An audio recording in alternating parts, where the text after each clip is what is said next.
Wirausahawan dan kewirausahaan. Bagian 2, karakteristik kewirausahaan. Materi, produk kreatif dan kewirausahaan, PKK kelas 11. Ciri-ciri kewirausahaan. 1. Percaya diri. Percaya diri memiliki kepercayaan diri yang kuat, tidak bergantung pada orang lain, dan individualistis. Ciri yang kedua, yaitu berorientasi hasil, kebutuhan untuk prestasi, berorientasi laba, mempunyai dorongan kuat, energik, tekun dan tabah, bertekad kerja keras, serta inisiatif.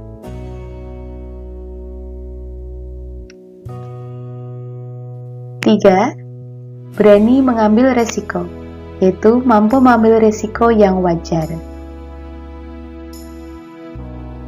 Ciri yang keempat, yaitu kepemimpinan. Berjiwa kepemimpinan, mudah beradaptasi dengan orang lain, dan terbuka terhadap saran serta kritik.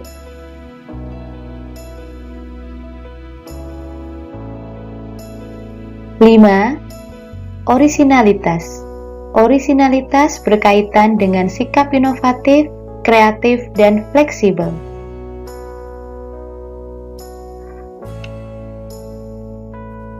Ciri yang keenam, yaitu berorientasi masa depan. Memiliki visi dan perspektif terhadap masa depan. Berikut perilaku wirausahawan. 1. Persepsi terhadap ketidakpastian dan menerima resiko. 2. Merancang dan menerapkan strategi. 3. Membentuk jaringan yang menghubungkan antara aspek individu dengan peluang usaha. 4. Kepemimpinan. 5. Orisinalitas. 6. Pandai berkomunikasi. Persepsi terhadap ketidakpastian dan menerima resiko. Menurut Frank Knight dan Peter Drucker, mendefinisikan kewirausahaan sebagai aktivitas pengambilan resiko. Knight mendefinisikan resiko menjadi beberapa bagian. 1. Resiko biasa adalah yang dapat diukur secara statistik. 2. Ambiguitas adalah jenis resiko sulit diukur dengan statistik. 3. Ketidakpastian murni atau ketidakpastian ala Knight adalah ketidakpastian yang tak mungkin bisa diprediksi secara statistik. Merancang dan menerapkan strategi. 1. Mencari pasar khusus yang belum tergarap. 2. Peka terhadap tren terbaru dan berani memulai. 3. Lakukan. 4. Hindari kata-kata yang mematahkan semangat. 5. Eksplorasikan kelemahan kompetitor. 6. Isi kekosongan. 7. Terkenal dengan dana minim. 8. Percaya kemampuan diri. 9. Jangan biarkan kesulitan atau kegagalan mengalahkan Anda. Selanjutnya, karakteristik wirausahawan yang sukses. 1. Motif berprestasi tinggi, yaitu wirausahawan melakukan suatu hal tidak asal-asalan. Nilai dan prestasi merupakan hal yang membedakan antara hasil karyanya sebagai seorang wirausahawan dengan orang yang tidak memiliki jiwa wirausaha. 2. Perspektif ke depan. Sukses adalah sebuah proses, bukan tujuan. Apa yang kita usahakan, idam-idamkan, impikan, inginkan, dan cita-citakan harus memenuhi syarat, yaitu spesifik, terukur, dapat diraih, berbasis realita, dan jangka waktu. 3. Kreativitas tinggi. Hal-hal yang belum terpikirkan oleh orang lain sudah kita pikirkan. Seseorang yang memiliki kreativitas tinggi biasanya selalu berimajinasi dan bermimpi bagaimana menciptakan sesuatu yang belum ada sebelumnya. 4. Perilaku inovasi tinggi. Seorang wirausahawan harus segera menerjemahkan mimpi-mimpinya menjadi inovasi untuk bisa mengembangkan bisnis. Jadi, untuk senantiasa dapat berinovasi, kita memerlukan kecerdasan kreatif. 5. Tanggung jawab. Indikator atau ciri-ciri orang yang bertanggung jawab yaitu berdisiplin, penuh komitmen, bersungguh-sungguh, tidak suka bohong, berdedikasi tinggi, serta konsisten. 6. Selalu mencari peluang. Menciptakan peluang sendiri, iptek selalu berkembang.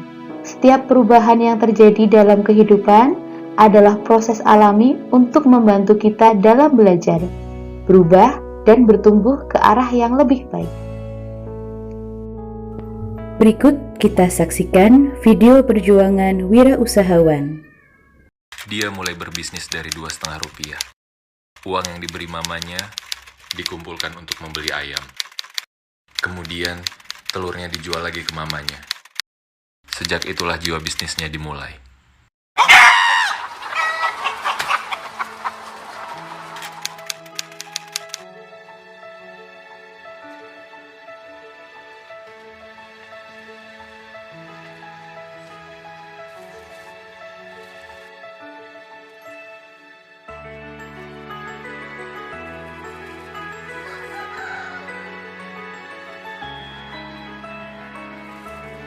Ini mah telurnya.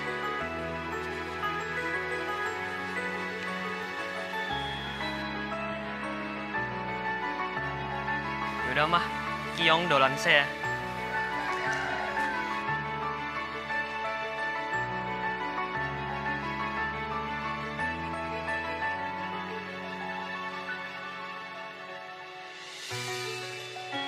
Yong! Berapa? Rp3.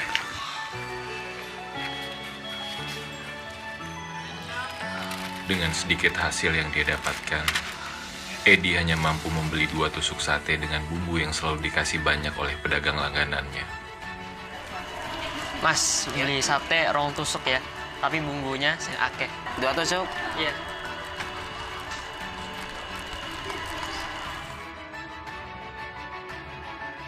Dan itu bisa membuat semua keluarganya menikmati.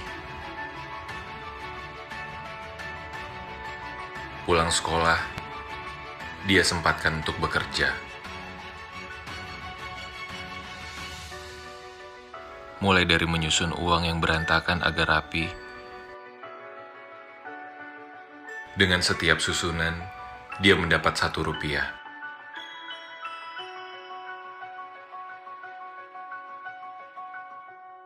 Mengelas plastik, dan dia jual lagi untuk mengepak batik.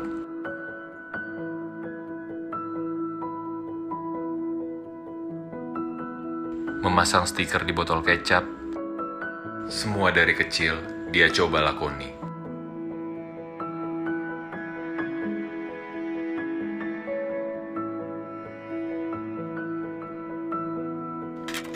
Beranjak dewasa, dia mencoba peluang lain. Berjualan jaket dengan mencari ruang yang kosong untuk mendapat lapak yang tepat.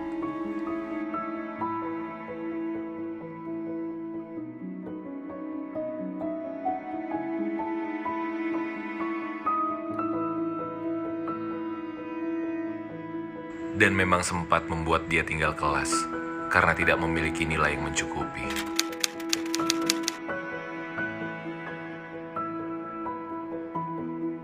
Dia pun menyempatkan diri untuk menjual kelontong saat malam telah tiba. Kemudian dia mulai kuliah dan jauh dari keluarga, masih memanfaatkan beberapa peluang yang memungkinkan. Sebulan 82.500, Nyak. Dia mencoba menyewa sebuah rumah dengan 6 kamar dengan harga Rp82.500. Ed, halo. Besok aku ke sini ya. Oh, boleh ya, boleh. Makasih Ed, sip, mari. Edi menyewakan setiap kamar yang ada dengan harga Rp15.000. Dengan demikian, dia pun mendapatkan Rp90.000. Rp82.500 digunakan untuk membayar sewa dan sisanya dipakai untuk membayar pembantu dan listrik. Artinya, rumah itu gratis buat dia dan dia pun tidur di ruang tamu. Kemudian di rumah itu, dia mencoba menjadi agen roti. Edi tidak pernah menyerah sampai dia memiliki karyawan sendiri. Akhirnya, di usia 27 tahun, Edi berhasil menjadi sarjana. Dia terus membidik setiap peluang yang ada, mencoba menawarkan ke rumah yang sedang dibangun beberapa katalog pagar yang sudah dia susun rapi. Sampai pada akhirnya, disinilah awal mula berdirinya PT Imesco Dito.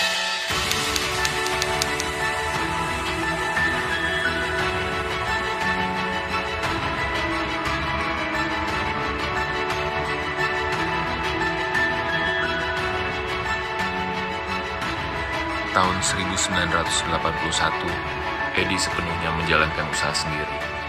PT Imesco Dito, yang artinya Ignatius Maria Edi Sutrisno dan Budi Hartanto. Ternyata lukisannya bagus-bagus ya, seneng toh lukisan. Iya, lukisan itu maknanya kan macam-macam Bu ya. Ada Basuki Abdullah, ada Ari Smith. Nah kalau ini Budi Ubruk, dia gambarnya coba lihat tuh, anak-anak filosofinya itu menatap masa depan. Jadi dia walaupun orang kampung, tapi dia bayangannya itu udah masa depan Indonesia tuh, wah Harris Building Gitu ya. Sebetulnya saya kesini tuh mau bikin rumah. Ingin tahu apa yang sudah pernah dibikin. Ini loh.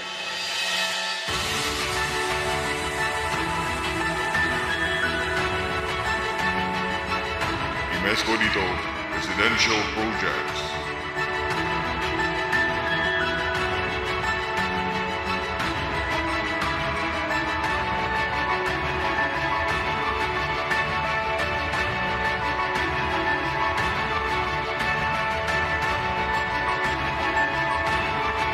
Residential projects in Pondok Indah.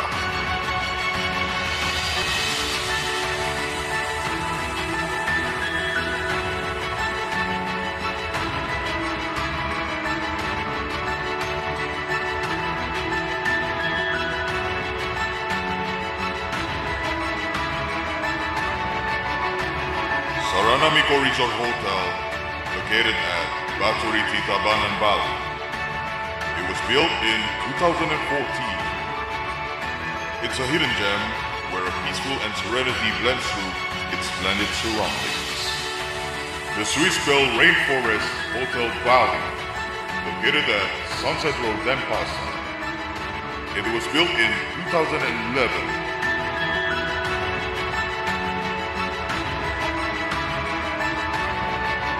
Telkomsel Tower, located at Batam. It was built in 2002. The Palm Oil Processing Factory, located at Kalimantan Tengah. It was built in 2011. Bank Indonesia Mall, located in Kemang. Medic Building of Carolus Hospital, located in Salemba, Jakarta.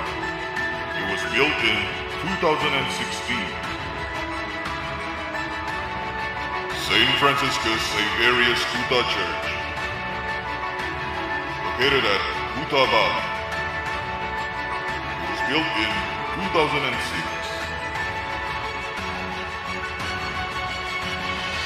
Leo Agung Church, located at Jatiwaringin. It was built in 2017. Johannes Church, located at Barito, South Jakarta. Pastoral Catholic Building, at Cathedral, Jakarta. UNESCO Dito projects in Sumatra.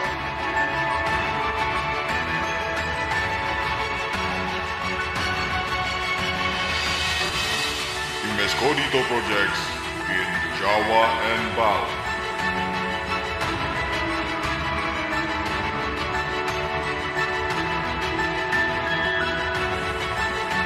UNESCO Dito projects in Kalimantan. UNESCO Dito projects in Sulawesi and Nusa Tenggara. UNESCO Dito projects in Jakarta.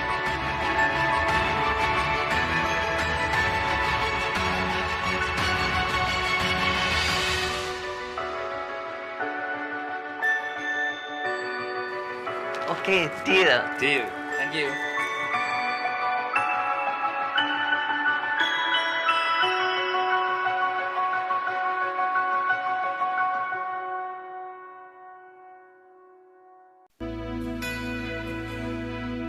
Sekian, terima kasih.